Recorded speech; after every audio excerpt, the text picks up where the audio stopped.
The TLDR is the setting and the mechanics that really let you lean into dark and interesting character stories and some of the best published materials of any game out there. And of course, the mechanic that makes your loved ones suffer because of how insane you are.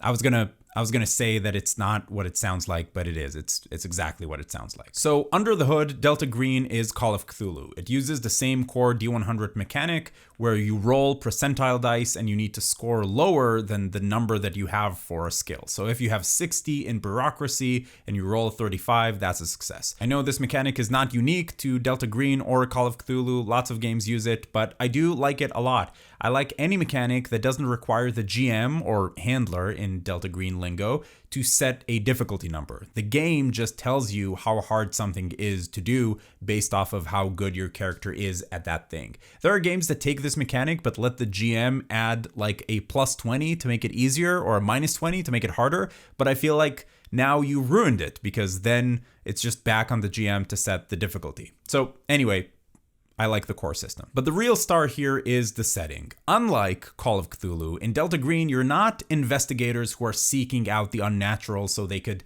better understand it or study it. You're agents, operatives who are there to contain or eliminate any evidence of the mythos.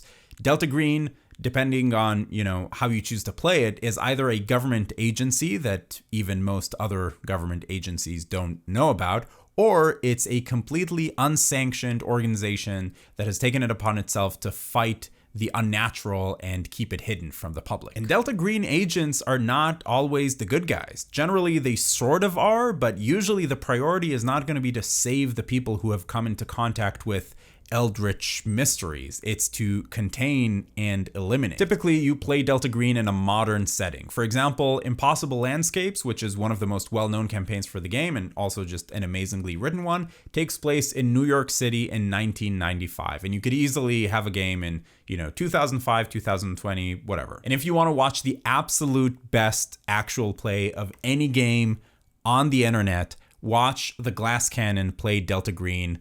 Get in the Trunk. It's one of the shows that they do. They play Impossible Landscapes. However, don't do that if you're ever going to be a player in a game, because huge spoilers.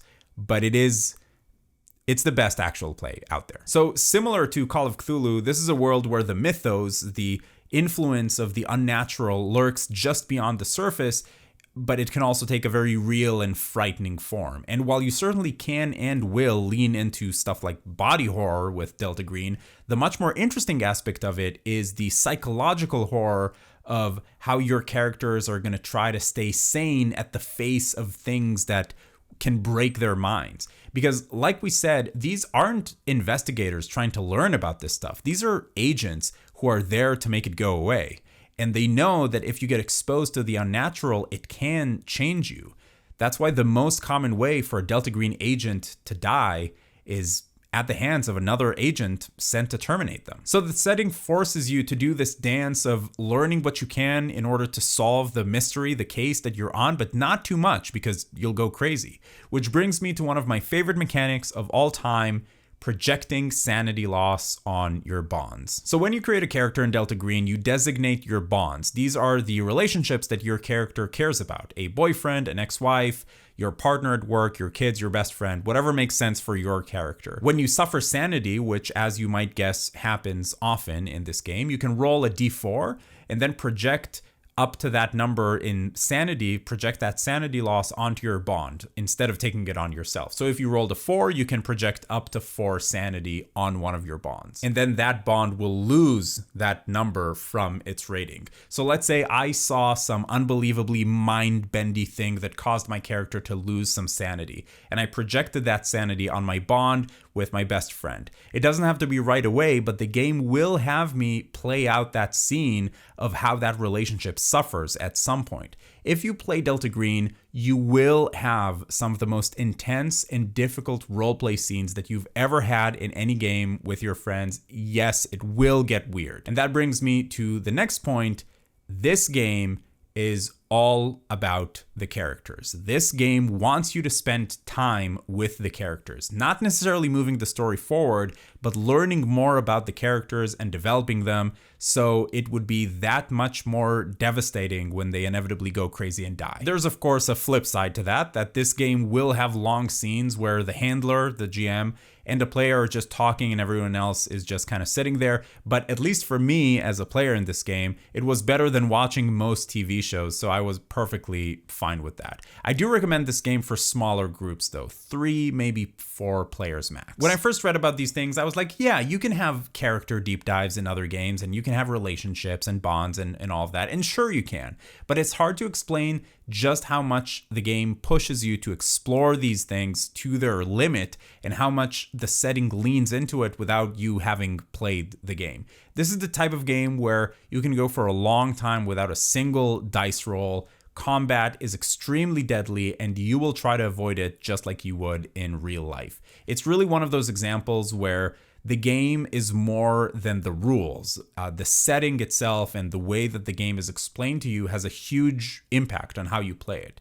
For things that could be limiting factors for you playing and enjoying this game, I will say that it's probably a pretty prep-heavy game from the GM's perspective. You can definitely improvise your way through a game of Delta Green, but at its core, it's about unraveling these mysteries and exploring your character's descent into madness and, pulling on their triggers.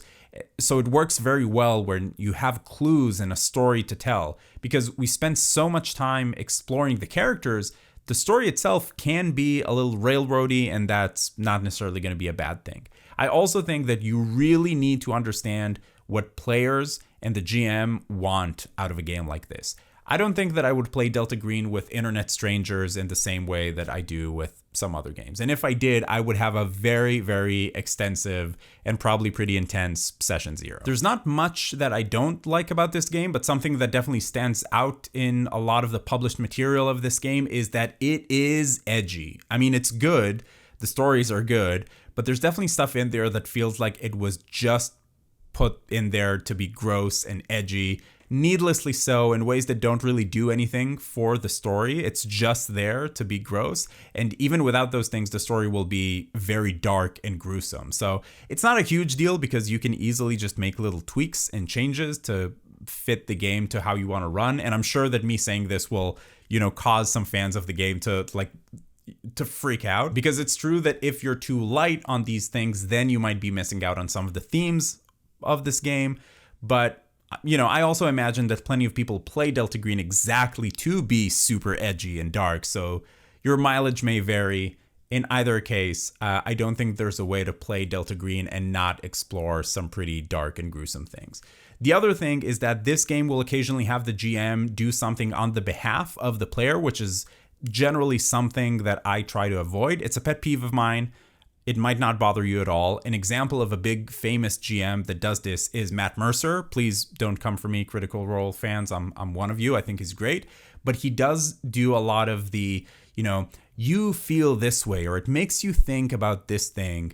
And I always have this knee-jerk reaction to that. No, I don't. Don't tell me what my character feels or wants to do. And again, this is a me thing. It's super common. And there's a fun debate to be had about, are you really that much in control of your emotions that you can always declare these things?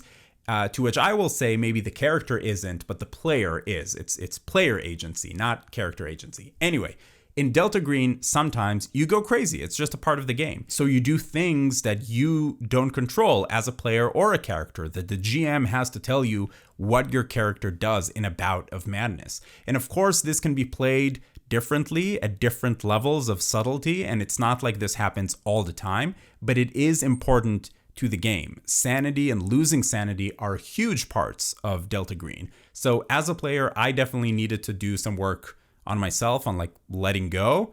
And as a GM, this is just not something that comes very naturally for me to do. Bottom line, this is a really, really great game. This is hands down one of my favorite games that I've played recently. I was also very fortunate to play it with just a spectacular GM. I think you should try it if any of that sounded interesting to you. Yeah, that's it. That's all I had. So let's just sit here quietly for 5 seconds.